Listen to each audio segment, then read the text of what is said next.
আমি সাগর নতুন একটি ভিডিও নিয়ে আপনাদের মাঝে।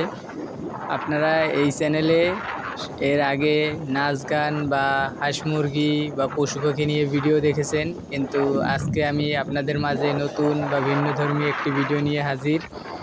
এই ধরনের ভিডিও আমি আগে কখনোই করিনি বা এরকমের সিচুয়েশন আমার সামনে আগে কখনোই আসেনি, যে কারণে আজকে এই ভিডিওটি করা। বরিশাল তালতলি ভাঙারপাড়, যে আপনারা স্পটটির কথা জানেন, চরবাড়িয়া যে স্পটটি আছে ভাঙারপাড়ের, সেই স্পটটি কীর্তনখোলা নদীর তীরে অবস্থিত। এই কীর্তনখোলা নদীতে একটি জাহাজ বিপাকের মধ্যে প্রায় 10 মিনিট যাবৎ। আর এখানের যে রেস্টুরেন্টগুলো, যেমন ক্যাফে নোঙর, শখের হাড়ি, উজান রান্নাবাড়ি, এগুলো সবই প্লাবিত। বা এখানে যে পরিমাণ পানি থাকে প্রতিনিয়ত, তার থেকে প্রায় 3 ফুট 3.5 ফুট উচ্চতায় উঠে গেছে পানি, যে কারণে সবাই বিপাকের মধ্যে বা একটু আতঙ্কের ভিতরে আছে। এখানের যারা রেস্টুরেন্টের যে কর্মচারী বা এখানের যারা স্টাফরা আছে, তারা সবাই একটু আতঙ্কের মধ্যে আছে, কারণ এখানে হঠাৎ করে পানিটা উঠছে, যাতে কেউ এখান থেকে বেরোতে পারে নাই। আর সবাই ধারণা করতেছে যে 2-1 ঘন্টার ভিতরে পানিটা নাইমা যাবে, কিন্তু নামবে কি না এটা নিয়ে এখনও কেউ কিছুই বলতে পারে না। নদীতে অনেকটাই স্রোত, আর ঢেউয়ের যে অবস্থা আপনারা তা তো দেখতেই পারছেন। অনেক পরিমাণের ঢেউ আর বাতাস, প্রচুর বাতাস। যে বাতাসের কারণেই এই জাহাজটার এই দুর্দশার মুখে পড়তে হয়েছে।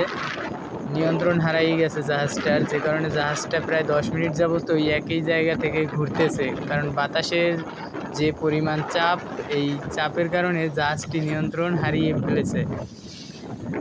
আর এখানের যারা আছে তারা সবাই এই আতঙ্কের ভিতরে, আর জাহাজটার দিকে সবাই এখন ফোকাস করে আছে যে জাহাজটার কি একটা অবস্থা হবে। এখানে তেমন নদীতে আর কোনো জাহাজ বা ছোট যে ট্রলারগুলো চলে সব সময়, ওইগুলো আর আমরা দেখতে পাচ্ছি না আজকে। সবাই হয়তো নিরাপদ জায়গায় গেছে, কিন্তু জাহাজটি হয়তো যে কোনো তারা বা যে কোনো কাজের জন্য যাইতেছিল, হঠাৎ জাহাজটির এই অবস্থা। জাহাজটির কী হয় শেষ পর্যন্ত সবাই সঙ্গে থাকবেন, দেখার চেষ্টা করব বা দেখানোর চেষ্টা করব আপনাদের জাহাজটির শেষ অবস্থান কোথায়। জাহাজটি নিয়ন্ত্রণ হারিয়ে ফেলেছে, এই কারণে একটি গ্রাফি দিয়ে ওইখানেই তারা অবস্থান করছে, যে পাশে ব্লক আছে আর প্রায় 50 ফিটের মতো সাইডে আসলেই ব্লকের সাথে ধাক্কা লাগবে। এই কারণে তারা ওইখানেই গ্রাফি দিয়ে জাহাজটাকে ওইখানেই রাখছে, যাতে সাইডে না আসে, এবং ব্লকের সাথে ধাক্কা লাগলে হয়তো ওইটা ফাইটে যাবে জাহাজটা, যে কারণে তারা ওইখানেই নিয়ন্ত্রণ করছে জাহাজটাকে। তারপরও পারে নাই, যদিও তারা চেষ্টা করতেছে বা তারা যে কোনো একটা সিদ্ধান্ত নেবে, এই কারণে তারা সব যারা জাহাজের যে স্টাফরা আছে তারা একসাথে হয়েছে, সামনের দিকে গেছে জাহাজের। আর আমি যেখানে এখন আছি সবাই এখন মানা করতেছে যে এখানে থাইকো না, যে নদীর যে স্রোত বা যে চাপ, এখানে থাকলে একটা সমস্যা হইতে পারে বা দুর্ঘটনা হইতে পারে। তারপর আমি আছি যে জাহাজটার যে একটা অবস্থার ভিতরে আপনাদের সামনে দেখাচ্ছি বা দেখানোর চেষ্টা করছি। সবাই আপনারা সঙ্গে থাকবেন এবং জাহাজটির শেষ অবস্থানটা দেখবেন। এখানের যে রেস্টুরেন্টগুলো আছে সবই প্লাবিত। এটা হচ্ছে আদিবাসী নামে এটা পরিচিত, এটাও প্লাবিত হয়ে গেছে। আর ওইদিকে যাওয়ার মতো কোনো পরিস্থিতি নেই, যে ব্লকগুলো ডাইবে গেছে। কয়েক বছর, বিগত 2-3 বছর আগে যে কাজটি করছে ওইটা এখন একদম নাজেহাল অবস্থা। আর এখানের আকাশের অবস্থাটাও তেমন ভালো নেই, হয়তো আবার 5-10 মিনিটের ভিতরে বৃষ্টি আসবে, এরকমই অবস্থা। 5 মিনিট বৃষ্টি কমে, 5 মিনিটের ভিতরে আবার বৃষ্টি চলে আসে। আর বৃষ্টি আসলে সবাই তো ভিতরে চলে যায়, ঘর বা যে রেস্টুরেন্টগুলো আছে তার ভিতরে চলে যায়। এখন বৃষ্টি নেই, যে কারণে সবাই বাইরে থেকে একটু ঘোরাঘুরি করতেছে। আর তারপর জাহাজটা একটু সামনের দিকে যাইতেছে, যে একটা গতি নিয়ে, তাতে বোঝা যাচ্ছে যে জাহাজটা এবার হয়তো এই কবল থেকে উঠতে পারবে, বা জাহাজটা ওই সাইডে যাওয়ার একটা সিদ্ধান্ত নিছে। এই সাইডে ব্লক আছে, এই কারণে এই সাইডে আসবে না, তারা বিপরীত সাইডে যাবে, যাইয়া ওখানে হয়তো জাহাজটা আজকের মতো রাখা হবে।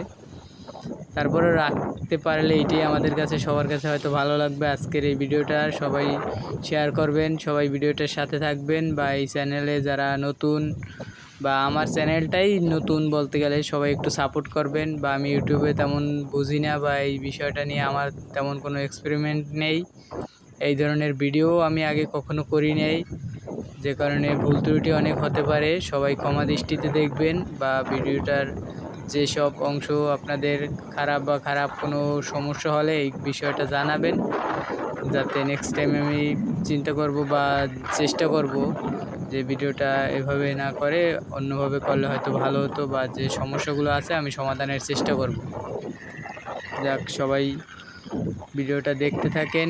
বা জাহাজটা হয়তো এইবার তারা যে স্পিডে যাচ্ছে বা গতিতে যাচ্ছে তাতে মনে হয় যে পারবে, এইবারে নদীর ওপারে যাইতে পারবে, বা তারা এ যাত্রায় হয়তো রক্ষা পাবে।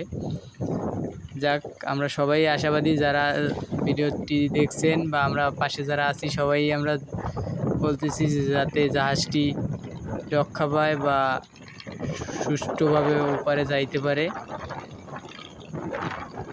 সবাই আমাকে একটু সাপোর্ট করবেন, আর আপনাদের সাপোর্ট পেলে হয়তো আরও এরকম ভিডিও বানাতে পারবো, বা বানানোর একটি উৎসাহ পাবো।